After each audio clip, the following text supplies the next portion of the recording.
Biblia ang nagsasabing, if the Holy Spirit is in you, you should speak in tongues. Wala yan. Wala ng tao yan.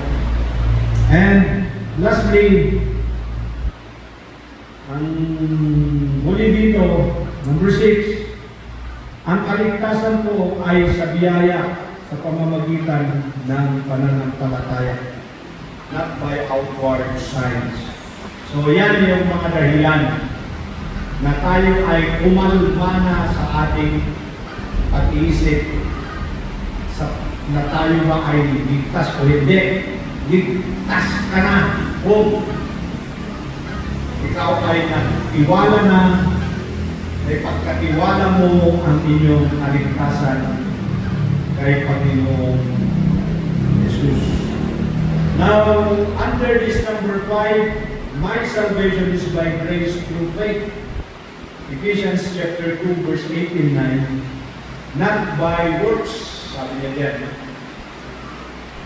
Naligtas tayo dahil sa biyaya at tayo sumampalataya. Sapat na yun. Wala na yun. Okay, we have here practical reasons that we are saved. Practical reasons, analysis. Pag binasa mo ang Bible, ma-analyze mo na saved ka. Ayan. Saan kung meron tayo lahat dito? But here are the one reason, practical reason. Ako ay saved. Ako ay ligtas. Ikaw ay ligtas. Masasabi mong ligtas ka bilang napagkatiwala mo ang kaluluwa mo.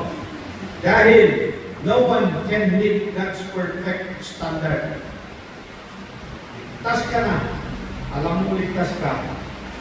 Dahil sa pananampalataya mo at wala na iba.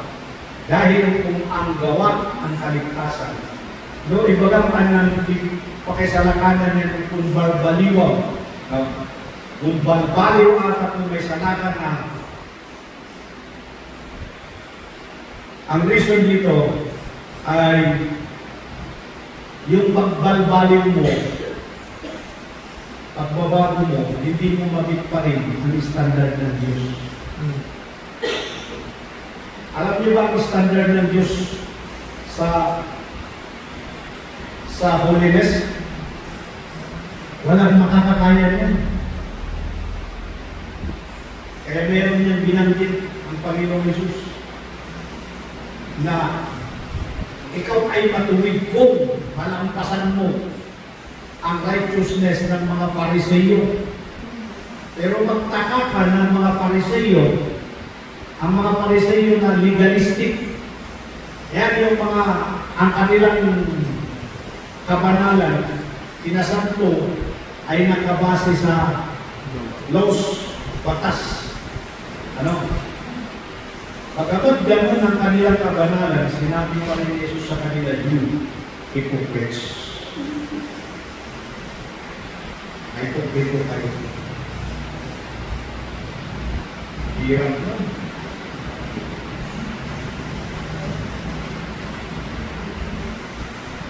So, kailan ka maging banal? Kung ang basis mo lang ay yung gawain mo, kaano ka magbalin na santo at may salakan ka? Kailan ka maging banal para ikaw ay maligtas?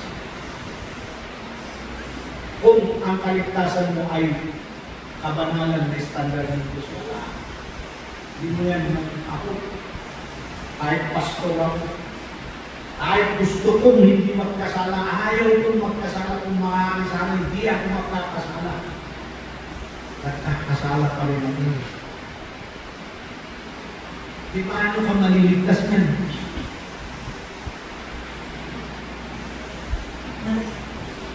Wala. Eh huwag niyong ipilit yung mga rason ng iba na sabi nila, wala. Paano yung kasalanan mo ngayon? Sabi ni yung mga encounters dito. Paano ka maliligtas? May mga kasalanan ka naman. Eh pag yung basihan mong kailan maging banal ako, hindi ka ni kailanman magiging banal na banal sa tingin mo. Kung pilit mong banal ka, hipokrito ka na. Bible mismo nagsabi, there's none righteous, no not one. We are just forgiven Amen. because we cling on to the grace. We live on to the salvation that offered by the Lord Jesus Christ to us. Naniwala lang tayo doon, sumampalataya tayo doon. Kaya nagkaroon tayo ng kaligtasan. Kaya wala. Kung sinasabi mo, verse 9, not of works, Ephesians chapter 2, hindi mo sa gawa ikaw maliligtas. Dahil pag pilit mo na kailangan maging banal ka para maligtas ka, mayabang ka na. Mayabang ka. Dahil hindi ka marunong magpakumbaba doon sa ginawa ng Panginoon Jesus sa cross. Huwag mong pag-isay na sabi mo, kung pakumbaba, that he did not happen. Na mati, that will accept ka. Then, kailangan ko ang barbaliwan ng ugali. Kaya mo pang pakuin yung ugali mo? Hindi mo kaya yan. Ang gawin mo na lang, magpakumbaba ka sa takot ang ligtas. Nauna, iligtas ka niya at baguhin ka niya. At doon, sa awa lang ng Diyos, by His grace, ligtas ka. Hindi mo sasabihin, mabait ka kayo, matulig kang tao. That is the argument number 1. No? Isang practical na isipin ninyo na kung sa gawa mo ikaw ay maliligtas, di kailangan hindi ka na maliligtas kay tayo. Walang maliligtas na tao at mayabang ka lang. Ikas ng puso mo kung sasabihin mo makaliligtas ka dahil nagbago ka. Hindi. Ako, naligtas ako dahil sumampalataya ko kay Kristo at binago niya. That's the argument number 1. Number 2, the argument na kailangan tingnan natin.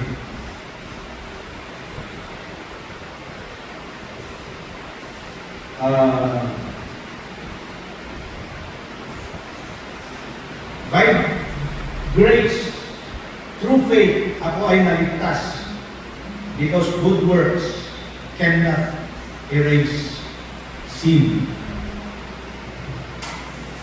Yung good works, yung ginagawa natin kabaitan, pakabait lang tayo man, hindi niya yan kayang burahin ang kasalanan mo.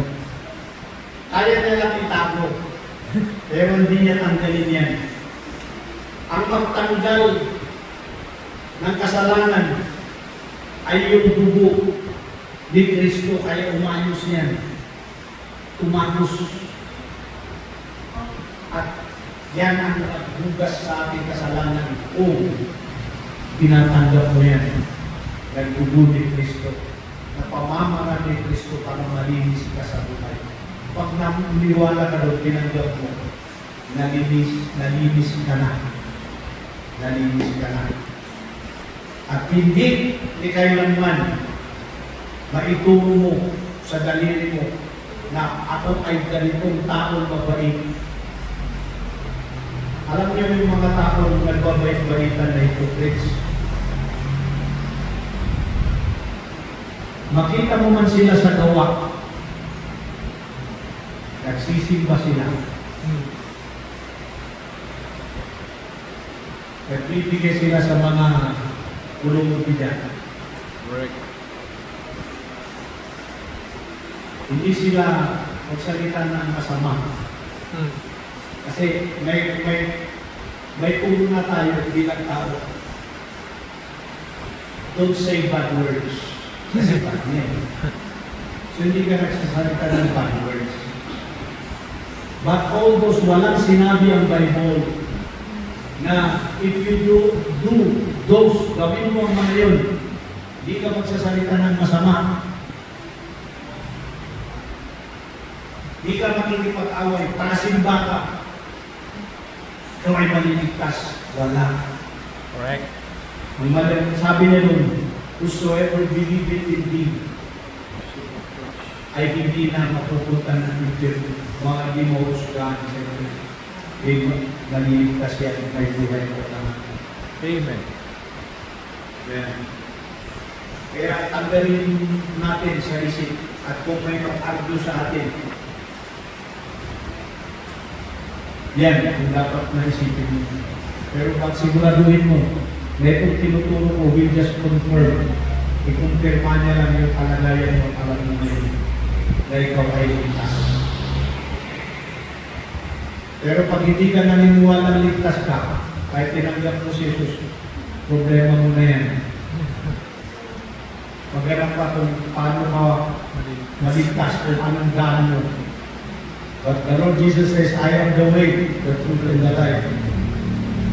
Pero kung hindi sapat si Kristo, hindi ka pa enough. Hindi pa umananay ni Kristo kanya. Sige, maghanap ka kung paano ka maliligtas. Tanggap ka ng tanggap, tanggap ka ng tanggap. Oo, aminin ko, hindi lang ako minsan tumanggap kay Jesus. Pero nung dumating na yung time na talagang sinigurado kang Lord, alam ko, tinanggap kita pero nung narinig ko yung mensahe, natakot ako baka hindi ako tumanggap. Kaya yung tanggapin ulit kita, sigurado na ako na tatanggapin na kita. Lord, ulitin ko sa'yo ang buhay ko. Alika sa puso ko, ulitas mo. Itibigay ko yung faith na yan na ako'y sa'yo na, ligtas ako sa'yo. Tanggalin mo yung pagdadalawang isip. Kaya hanggang ngayon, yun ang faith ko. Kaya faith faith means pinapaniwalaan. Pinagkatiwalaan mo. Anong gawin mo sa akin? Sabi ko sa'yo, ligtas ako. Ligtas ako. Pastor, pero ka naman sinabi na hindi mo nagawa, nakalimutan mo yata. Yes, show me. Pero ligtas ako. Hindi dahil nandyan na nagkasala ko sa iyo ay hindi ako maliligtas. Correct. Nagkamali ako sa iyo. Pero naligtas pa rin ako. Punta ko. Get that? Doing good things doesn't cancel our sins. Just as doing community service cannot erase a crime in a court of law. Kung nagbasol ka, nakagawa ka ng kasalanan, pinatay mo yung tao, at kinulong ka. Dahil nakulong ka, lumabas ka sa prisuhan dahil you suffer for so long years. Nabayaran na, nakulong ka na ng ilang taon. Hindi niya ibig sabihin na hindi ka na kriminal. Yan ang tawag na sa inyo ay ex-convict kasi na-convict ka eh. Kriminal na dahil nakapatay ka. Eh nakulong naman ako. Binayaran ko na. Opo.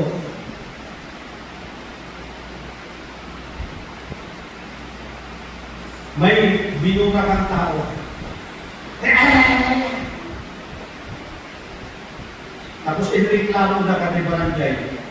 Huwag na negatifan, ikakinis. Agwalis. Nagwalis-walis ka. Natapos mo yung walis. Sabi mo, oh, okay na ako. Hindi na ako bad. Dahil nagwalis na ako. Bad ka pa rin. Nandun pa rin yung binunga mo yung tao. Pero para matanggal yan, ang Diyos na talagang hukom. Sa Kanya tayo kasabing Lord. Tanggalin ko yung kasalanan. Number 3. Ligtas ako dahil sa pananampalataya ko kay Kristo. Yes, dahil ang pananampalataya ay ang salvation, ang kaligtasan ay regalo. regalo yan. Salvation is a gift. Tignan niyo yan. Pag sinabi pong gift ang salvation, sabi niya sa John 3:16, that He gave His only begotten Son. Whosoever believe should not perish, but have everlasting life. He gave, that's a gift to us. Salvation is a gift. Amen. Principle ng gift. Ang gift, hindi binabayaran, ibinibigay. Tinatanggap lang. Kaya ang Diyos, kung binigay niya si Jesus na kaligtasan, gift niya yan, hindi mo na kailangan ipagtrabahuan. Tanggapin mo na lang kung maniwala ka. Take note, yung mga hindi naniniwala, hindi nila matanggap si Jesus na tagapagligtas. Kahit sabihin niyang tinanggap na si Jesus, kung una hindi naniwalang tagapagligtas si Jesus, sa totoo lang hindi niya yan tinanggap. Tandaan niyo yan. Kahit sinong tao nagsasabi sa'yo, kahit pastor man yan, kung ano sabi niya tinanggap na si Jesus, pero hindi niya may paliwanag na si Jesus ang tagapagligtas kung paano, hindi niya naintindihan. Hindi yan totoo.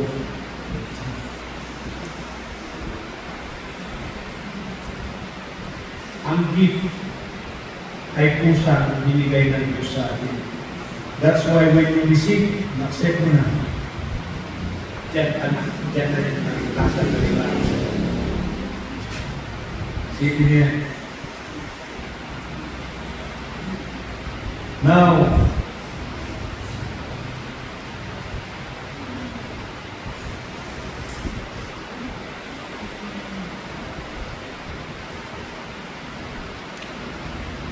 number 4, na practical na faith honors Christ's finished work. Alam nyo, ito, sabi nga sa Bible, it is impossible to please God. Wala kang pananampalataya. Nang talent mo lang Kristo ang mabalin ang iapido siya mun amrong naragsak iapido masaya siya sa iyo kung mayroon kang faith. At yung faith na yan, kinikilala ng Diyos yan kaysa doon sa works mo. Ang gumawa ng work ng kaligtasan, si Kristo. Huwag mo na kang gagawa pa. Si Kristo na ang gumawa. Ang gawin mo na lang, ang i-honor niya sa iyo, yung faith mo dun sa ginawa niya. At anong ginawa ng God? Bigay niya ang bukong na namatay sa krus. Ganyan. Marami dito, malakas dito sa ikuwalin kung na yan na akseptaran ni Kristo, mamati ayan may salakan. Kasi kung yan makisalakan di good works, kaya kung yan makisalakan di religion at adi, maraming nagsasabi. Ang kaligtasan talaga ay si Jesus, hindi religion. Oo, kaligtasan si Jesus. Ang tanong, may pagkatiwala mo ba yung kaluluwa mo kay Jesus? Kasi hindi nila pinagkatiwala Alam lang nila. Alam, pero hindi pinagkatiwala. Kaya hanggang ngayon, maraming mga hindi pa na naniniwala na ligtas sila. Sana kayo, maniwala kayo, masabi nyo sa sarili nyo na ay, sa iba man. Amen.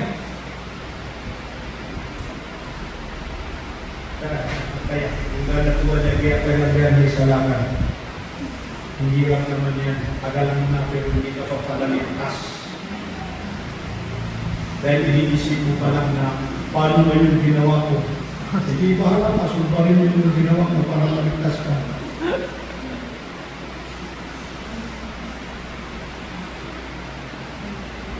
Number 5, save ako dahil sumampalataya ko kay Kristo na siya ang biyaya sa akin. Save ako dahil yung biyaya na yan nagbubunga ng genuine good works sa akin. Ano ibig sabihin? Dito, sa number 5, kung hindi ka ligtas, hindi ka magbabago. Intindihan mo yan? Yan ang practical na lesson. Sabi niya sa verse 9, we are His workmanship, created in the image of Christ, unto good works. Ito ang pinakamahalaga, i-check yun ito. Anayon kung may magbaga.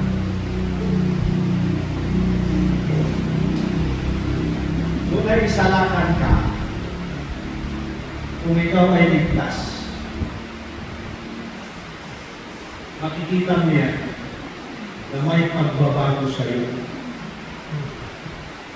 May pagbabago sa iyo. Dati, marami. Dati wala.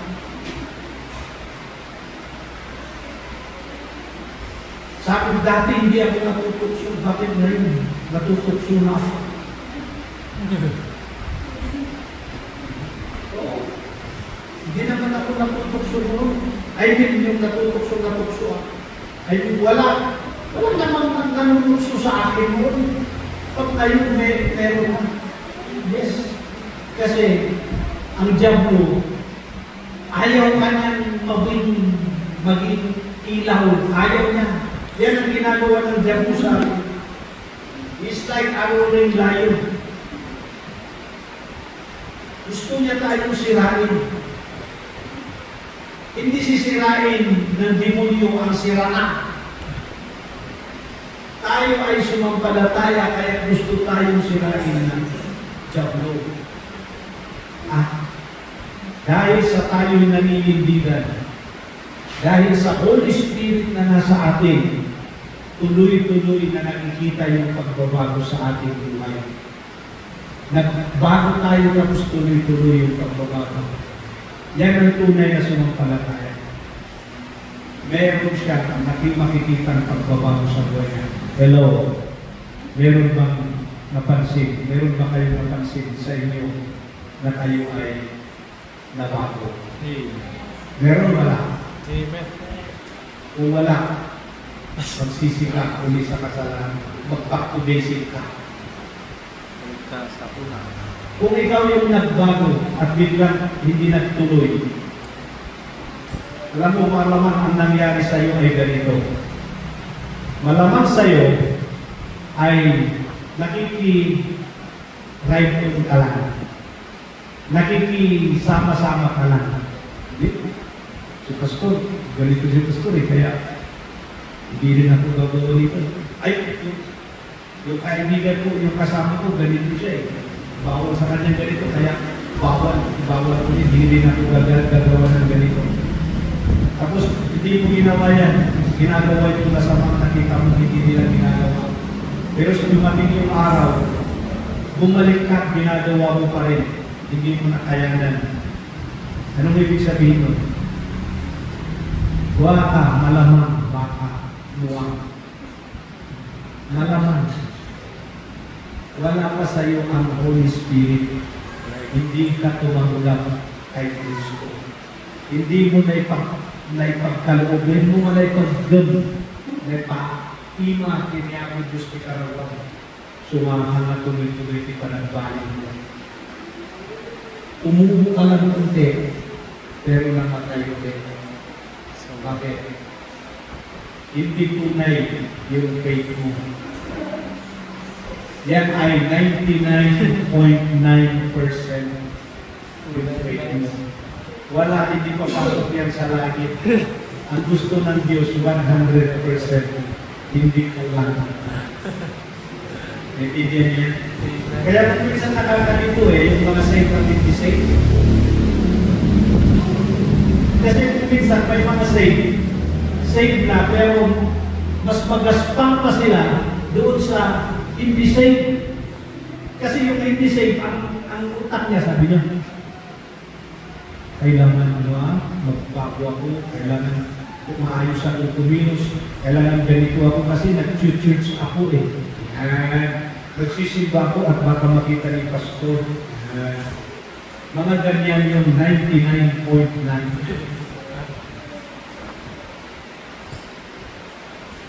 Yung isa na hindi siya aware siya sa ginagawa niya.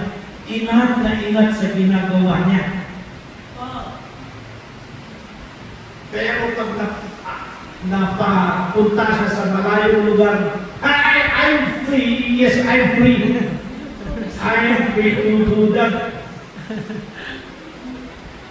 The work that I used to be. Pero yung tao naman na tunay na ligtas, yan yung taong nag-i-struggle. Kasi binubulo siya ng diablo. Ayaw ko magkasal. Ayaw ko ganito. Hindi si pastor ang dahilan niya. So sabi niya, pag ginawa ko, magkakasala ko. Tapos nagawa niya nagkasala. Tapos galing na galing siya. Ba't ko ginawa yun? Naiinis siya. Ba't ko nagawa yun? Nagkasala ko. Tapos hihingi kay Diyos at the Lord. Nagkasala ko. Mabalit, iiyak pa yan. At hindi lang sa lugar na kahit saan siya mapunta, dala-dala niya yun. Yeah. Na ayaw niyang magkasala. At minsan ganyan ang pagkakaiba ng safe at hindi safe. Kung minsan mas maayos pang tignan din. E paano naman yung safe na matagas na yung backslider? Ayun, delikado na. Dahil yan yung mga nakakasira sa testimony. Pero safe ang mga yan. Yan yung mga sabihin ng Diyos, ay umi ka na. Kung hindi niya papanuhin, sabi na, makakot. Umati na yung testimony. Magawit out, makakot. Yan. Kailangan maintindihan na.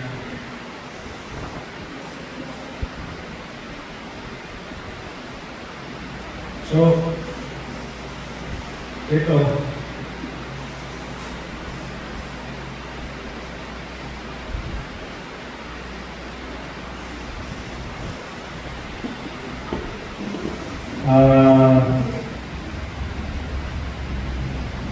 good works don't earn salvation. They flow from salvation. A changed life is the result, not the requirement. Naintindihan niyo yan? Yan. Good works don't earn salvation. Ang good works natin, yung ginagawa ng tao, ay hindi yan makakuha ng kaligtasan. Okay. Ang good works, hindi yan makakuha ng kaligtasan. Ang kaligtasan ang nagbibigay ng good works. Amen. Kaya dapat na ma-assess mo yung sarili mo na ikaw ay saved at meron kang good works. Hear that? Kaya kahit simba ka ng simba, marami kang good works. Alam mo kung may nabago sa pag-iisip mo.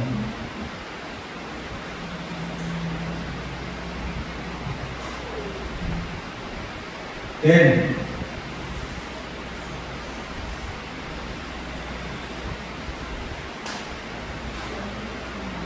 yung salvation mo, ikaw na na-save, ay posible ka na makaramdam sa mga presensya at biyaya ng Diyos. Maramdaman mo ang biyaya at presensya ng Diyos. Yung mga testimony ko kanina. Kaya parang hindi tama yung kaisipan na ang Kristiyano pag pulubi ka, holy ka. Hindi totoo yung mga impression na yan na pag pulubi ay mahal na mahal ka ng Diyos. Kaya nga may salitang blessings. Alam niyo mo minsan yung mga pulubi, mahirap na hirap sa buhay, nasabing Kristiyano, maraming dahilan yan. Alam naman na mahirap ang buhay mo dahil kahit believer ka, naghirap ka. Siguro, may gusto ang Diyos sa'yo. May pagkagamitan siya. Malamang naman na naghihirap ka dahil konsekwensya yan na matigas ang ulo mo. Right. Sayang yung experience. Ang na-experience mo sa buhay mo na Kristiyano ay yung negative side. Kasi matigas ang ulo mo. Kaya mga Israelites, tako ng Diyos. Pero bakit sila napunta sa ganung klaseng hirap ng buhay? They were conquered. Konsekwensya ng katigasan ng ulo. Yan. Pero huwag mo sabihin na panal na ko kasi puli. May mga time din na may sa Bible naman na yung blessed are those who suffer for my name's sake. Yan. Pero hindi sabihin doon na pulubi. Suffer ang ibig sabihin. Yung napupursige sila, napapahirapan sila, nag-struggle sila, nagsasacrifice sila dahil sa pangalan ni Jesus. Pwede yun. Pero I believe that all Christians are blessed by God. God bless you. Kaya, may balik na sa topic natin. Save ka. Save ako. Save tayo. At here, meron dito yung mga practical na pagbasayan mo. Isa na ito. Experience mo ang grace and blessings ng Panginoon sa inyo.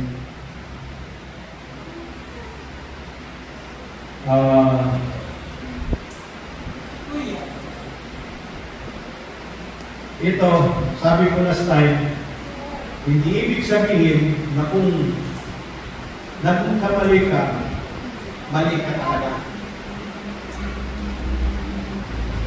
Mabalin na uray mo na kamali tayo, hindi matatanggal yung pagiging ligtas ka sa Diyos. Tandaan niyo yan. Kahit you were put to shame, parang si Paul, sabi na kay Timothy yung text natin, I am not ashamed of the gospel of Christ, kabilang mo siya. Dahil sa kanyang pagtuturo, nailagay siya sa kahihiyan, pero saved siya. Makakaranas tayo ng buhay na mapahiya tayo. Either sa kagagawan natin na ay pumunta ng Diyos, o kaya ay mapahiya tayo dahil may gusto ng Diyos sa atin sa paglilingkod natin sa Kanya. Yan, ligtas tayo. Ligtas tayo pa rin. Therefore,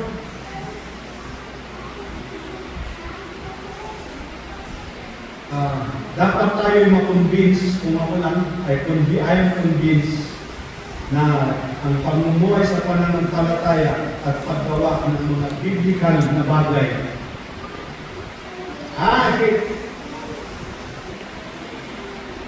wala nang susunod sa akin. Basta nakatayo ako dito sa mga turo na ako'y ligtas at nagpupulbos ng mga magagandang gawain, pinapanindigan ko yan, ay walang maniwala sa akin yan. At Iwanan ako dahil dyan sa puro na yan. Ako'y tatayo marami. Dahil ako'y persuaded na si Kristo ay sapat na para sa akin. I am saved, mga kapatid. I am saved. Saved ba kayo? Amen. Ulit, saved ba kayo? Amen. Baka naman may nagdadalawang isip pa sa inyo.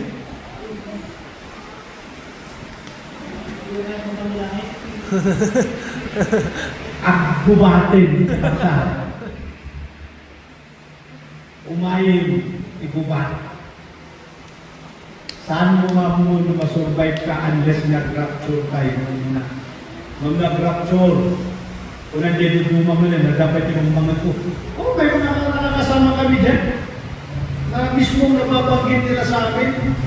Sabi nila, love of mag-rapture. Paano kaya pag naiwan tayo kaya ibang kumpulan na yun? Hindi mo alam. Faithful ka na pag pagkalagawa. Hallelujah, Jesus. Hallelujah, Jesus. Pero pag usapan ng rapture, problema mo kung mag-rapture ka. Kaya tama yun. Sila pala yung alam nila yan. Sila yung nagkumpleto doon sa Matthew 7:21. Hindi lahat ng nagsasabing, Lord, Lord, ay mapupunta sa langit. Lumayo kayo, kayo hindi ko kilala. Kita mo, leader ang mga yan. Lord Jesus, hallelujah. Pero pag rapture, nangamon niya ako. Dahil di tayo punod, naman niya. Wala ka niya. Nandiyan na sabi ng salita ng Diyos. Hindi mo pa rin alam kung mararapture. Grabe nga klase ang pamati. Listen, grabe nga klase ang pamati. Ay pinatin. Walang tipakir, ligtas na, kay safe ako o adi. Sa tagal mo nang nakikinig, ang pinatin ko lang, adi ang maligtas. Tawaan na klase ng pagnasaawat. Maganda yung klase di nung sabagay, niya po Diyos di mangitatipan na may saratan. Uray mo niya tikalayin ti pastor na gisuro. Kung talaga na pinatangtin ni ating Diyos tapusong, nung mo, ano mo maawatan na giloy pa na may saratan. Correct. Pero pag ikaw, alam mo na yan. Pag ikaw ay ligtas, alam na alam.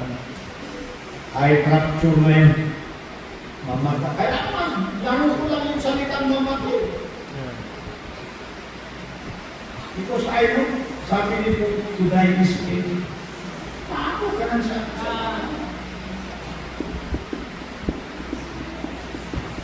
Patay lang ang usapan. Takot ka na, nanginginig ka na, parang takot sa mga mamatay, pupunta ng impyerno. Yan ang takot. Pero yung pupunta ng langit, alam niya yan. Patay ako mga, layan na ako. Makikita ko ang aking sa'yo. Kaya kinakanta-kanta yan.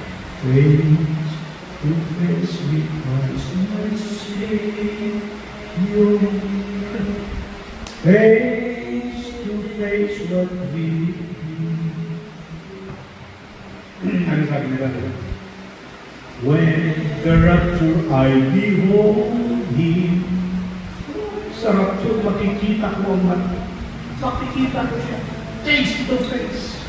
Amen. Yan ang saya ng talagang ligtas. Alam mo kaligtasan mo, alam mo ligtas ka. At ba, mayroon bang saya ang mga ganyan, yung mga iligtas? Wala. Hindi nila. Kaya kasi ang paniniwala nila, hindi pa rin sila ligtas. Kasi hindi sila mabait. Alam nila na hindi sila mabait. Kasi hindi sila binago ng Diyos. Alam nila nagbabait-baitan pa rin sila. Hypocrite. Ikaw alam mo na pag hindi ka nagpakabait, nakukonsensya ka dahil andyan ang Holy Spirit na nagsasabing magpakabait ka, hindi mo lang pinapakinggan. That is your experience. Na presensya ng Diyos sa'yo. Yan ang nagsasabing ligtas ka. Kapag wala kang mga experience na ganyan, hindi mo na experience, wala ka sa mundo, mamamataya po, mamamataya. Saan pumapa, hindi ka na nagmupasto. Teka na nagmutamatay ka ng tatlong na ka.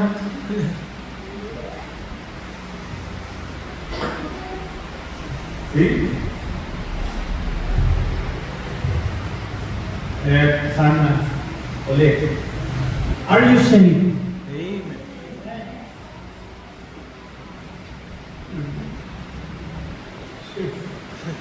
Amen. Saved ka. Amen. Basta siya, I'm saved.